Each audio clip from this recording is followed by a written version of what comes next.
This is some interesting Star Wars news. This is a Bounding into Comics article. And this is about the new Star Wars High Republic initiative. This is a Bounding into Comics article. The headline reads, New Star Wars High Republic initiative puts focus on, quote, diversity and representation. This is an article dated February 25th, 2020. And this is about the announcement of the new Star Wars High Republic book series. Now, I want to explain the headline real quick because this is what they're talking about. There was this kind of leak, or I don't know if this was intentional by Lucasfilm. They put up this whiteboard. Have you seen this whiteboard, Dave? I was aware of the publishing initiative because originally I had hoped and intended to actually talk about this during the pop culture segment, but we had so much stuff planned for the show, I just decided to let it slide. But I have not seen this whiteboard that you're pointing out. Okay, so this whiteboard apparently is it's from the writer's room. It's from the, I guess, what do you call it at Lucasfilm? The story group? So yes, supposedly Lucasfilm has this story group, this alleged story group that's supposed to help with continuity and things like that. And when new projects come up, whether it's a comic book, whether it's a book, whether it's a movie, television series, animated series, there are people that are supposed to kind of look at this and kind of enforce certain rules and directions and things like that these shows are supposed to have. I think a lot of that is falling apart because I maintain that Kathleen Kennedy is kind of a figurehead and nobody's really steering the ship. But that's just me. I'm not claiming any inside information. It's just an observation. So this came out. It's been kind of ridiculed all over the place. This apparently is I shouldn't say a whiteboard. It looks like it's just like a poster sheet of the writer's room and some of the ideas that they use to come up with things. And it's a little bit hard to see, but you can see they have three different categories. One's fiction, the other one is Star Wars, and there's a little heart by it. So the idea is things we love in Star Wars, and I would say the fiction thing is supposed to be things they like in fiction in general, things they like in Star Wars specifically, and then they think of things they want in Star Wars. Okay, so those are the three categories. So when you come to fiction, they have things listed like authentic. I'm stumbling over my words. Authenticity, lived in. That's general fiction. They're saying a place that seems lived in, a world that seems lived in. Surprise, diversity, an actual ending, which I think is kind of funny because I feel like Disney Wars didn't have an actual ending. But anyway, feelings, relatable characters, I think is what that's supposed to say. Relatable characters, which that's a problem in Disney Wars as well. And then it says sweeping epic, right? That's general fiction. Now in Star Wars specifically, they said not pro-war, which a lot of people are laughing at because literally it says Star Wars and then it says not pro-war. Okay, well, all right. It's called Star Wars. What? Droids, which, yes, I do love the droids. Scope, mythic. It says space and lightsaber battles. And then it says no single, I can't read that, no single something character, and the Force. Okay, that's the stuff they love in Star Wars. And then over here, we've got this category of their wish list of the things they wish they, this is the stuff they want to put in Star Wars that they don't feel is there. And so under that category, we have High Republic, which is the name of the new series. Relic Hunters, which, by the way, we saw that in Disney Wars, the Relic Hunters. Wasn't that a Tia Carrere television series? Relic Hunters? Do they want Tia Carrere like trying to find artifacts in Star Wars? It says university, which a lot of people think they meant universality. university doesn't make any sense, but I think they mean universality. They want a university. They want to. They want a university. Go to school. It literally says university here. Welcome to the Jedi University. I think they mean universality. Or the Sith Academy. Hey, dinosaurs. Dinosaurs. They want dinosaurs. Representation, diversity, which they already said diversity, but they had to say it twice. Something legends. That one I can't make out very well. Rival houses, which sounds like Game of Thrones.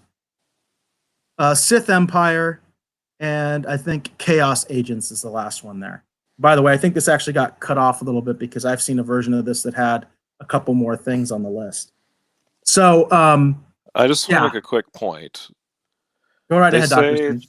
They don't want war, and yet they want a Sith Empire, lightsaber battles, and Chaos Agents. What?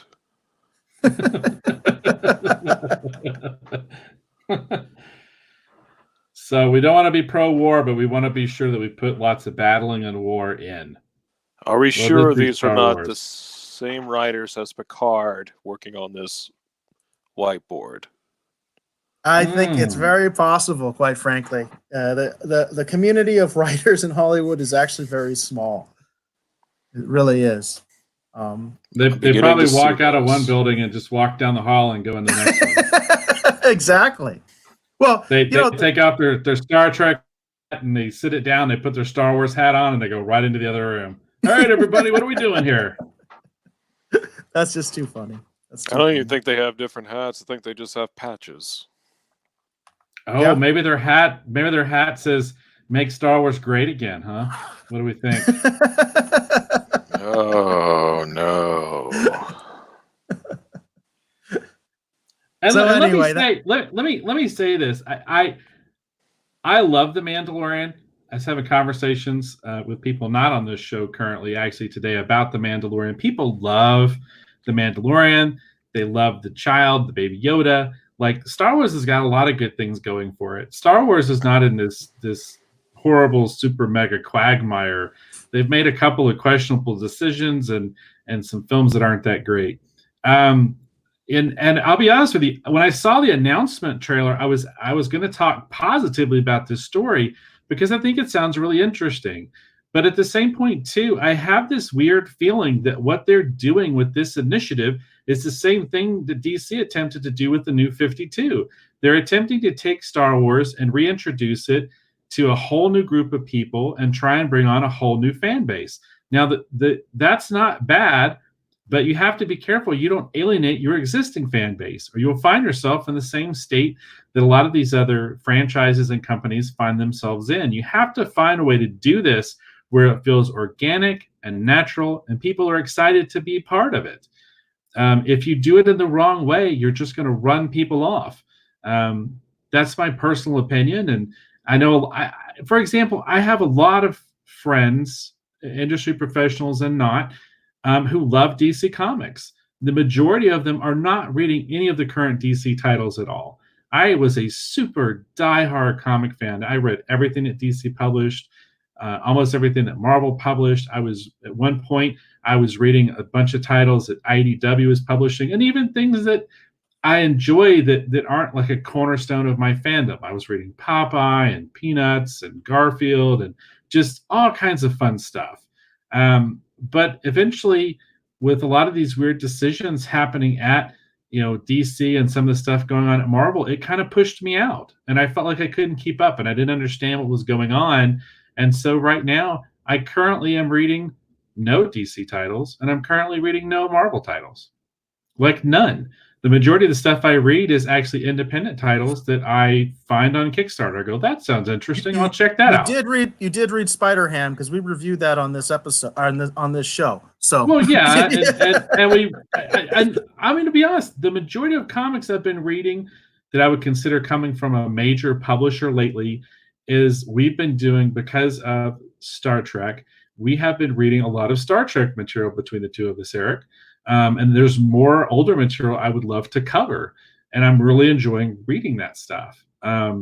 But it's just I'm just not reading as much stuff as I used to read, and it's just because between all the events and the reinventions and the constant reimaginings and the constant rebooting, it's exhausting. It's literally exhausting trying to keep up with all this stuff sometimes. And there's just a lot of stuff I'm currently just at odds with, and I've decided it's like, well, if it's terribly interesting, I'll give it a shot. But I don't feel the necessity to know everything that's going on in the DC universe anymore. I don't feel the necessity to know everything that's going on in the Marvel universe anymore. And that's because of a lot of the decisions that they've made, in all honesty, and how they're packaging and presenting their titles and the universes as a whole. I will add to this, add to that. Hugo Strange is getting really close to saying, make mine Marvel, after all the decisions DC has been doing. Well, there you go. That says a lot. So I personally, I'm still excited to check out what they're doing with this Star Wars, this I forget what they're calling it again, this High Republic initiative. It looks kind of interesting, but it'll depend, like with all things, it's going to depend upon what comes out of it. I see a Wookiee there with a lightsaber. I'm down with the Wookiee Jedi. So we'll see what they do. But my only concern is that I hope that Lucasfilm with this initiative has found a way, because they keep talking about diversity and representation. And I want to bring up another word, inclusion. Let's include everybody in this. Let's find a way. That's the word we need. We need inclusion. Yeah, that's definitely something we need. Yeah. Let's find a way to include the older fans with the new readers you want to bring on. Let's include everybody in this. Let's be mindful of everyone, and let's bring on something like The Mandalorian that everyone can be happy and excited about. So, I think what Eric was talking about earlier on the whiteboard that said legends. I think that's a way to include the older fans by making more of the legends canon. Because a lot of fans got super angry, myself included, when everything just got thrown out. Mara Jade Skywalker, for instance. Tragedy that character never exists. And canon. No, I know a lot of people that were very into the EU. I had a personal friend that I even went to conventions with, and he was a big EU guy. My EU experience never really went beyond the Thrawn trilogy. I read the Thrawn trilogy. My brother had it, still has it. He actually got Timothy Zahn to sign it at a convention appearance, his books. And I read those, and I loved them. But here's the thing. I learned very early in my fandom, actually through Star Trek, I realized very early that the books didn't matter. I'll say it again. The books didn't matter, and they don't. When it comes to the directors, when it comes to the writers of the films, the actors, they don't care about any of this material. And I learned that lesson through Star Trek. Early on, I'm talking like 12 years old or something like that, because I was reading some of the books, and I realized they didn't care about any of this stuff because I was watching the show. They didn't sync up, and I knew they didn't care. So I learned that lesson, and that's why I've always kind of kept the books at arm's length. I've owned some of the comics over the years for both Star Wars and Star Trek. I take them with a grain of salt, and I think that's the only way you can be sane in your fandom when it comes to the books and the comics. And this isn't going to be any different.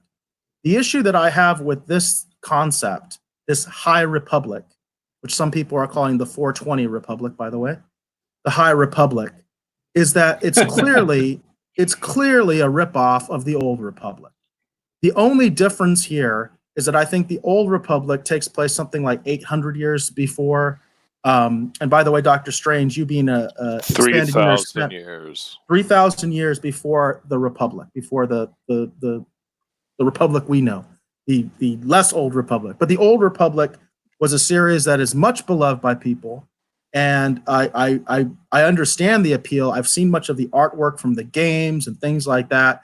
I think it looks really cool, and I think it's a neat concept to go way beyond. So this concept is, well, we're not going that far back. This is only like 200 years before Star Wars. And I feel like that's the attitude. It's like, well, this is just like 200 years. So it's not Old Republic. This is our High Republic. It's different. And it's not different. It's the same basic concept. It's the same basic concept. And what they're doing is they're slapping the EU fans in the face and saying, look, we did the Old Republic for you guys. Or no, we're doing it better. We're doing it better than they did it, you know? And that's what I think this is. I think it's a lack of originality. It's blatantly ripping off other people while not doing what you said, which is you should be going back and saying, you know what, that Old Republic stuff, that is canon. That is canon. And then you know what? High Republic, we see this as like a sequel to the Old Republic. How about that? How about that for inclusion? You know, that's not the way this is being marketed. That's how I would do this, would be to make the High Republic the sequel to the Old Republic. Otherwise, this is pure garbage. Because I mean, so that's the issue that I have. The issue that I have is, hey, do you want the Old Republic? Here's something that no one asked for ever. Here's the High Republic, which sounds utterly idiotic name in itself. The High Republic. I mean, what's the Low Republic? but here's the other thing, and Dave, you and I have talked about this before. The other thing is the whole reason for why it's called the High Republic is because this is supposed to be the high point of the Republic, which is basically another way to say we're the biggest and the best ever. This was the apex of the Republic.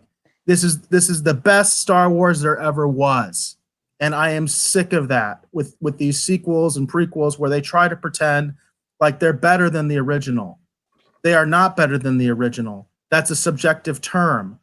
You should not have to diminish what came before in order to uplift what you have now. You shouldn't have to do it. There's no reason to do it. It's insulting to the people that grew up living the original material. They can coexist on the same level. You can even kind of acknowledge that the original is actually kind of the best because that was the first. That's what started all this. That'd be kind of nice. But you don't have to. You can just put them at the same level. You don't have to say one is better than the other. And this marketing is, well, no, this is the best. This is when the Republic was at its finest. These were the best Jedi. You know what I mean? They should have called it the Golden Republic instead of the High Republic. Yeah, that actually sounds a lot better. The Golden Age as opposed to the High Republic. Yeah, it is a weird name. I think it's a weird name. Well, I guess we'll just see. I don't know. There's a lot of like, well, we'll just see. Yeah, I think that's my whole opinion on this. I was more excited about it initially at the original reveal announcement. I was like, oh, this sounds interesting. This looks kind of cool. I like the idea that they're bringing artists in like kind of at the beginning. You know, I think it's Ian Craig,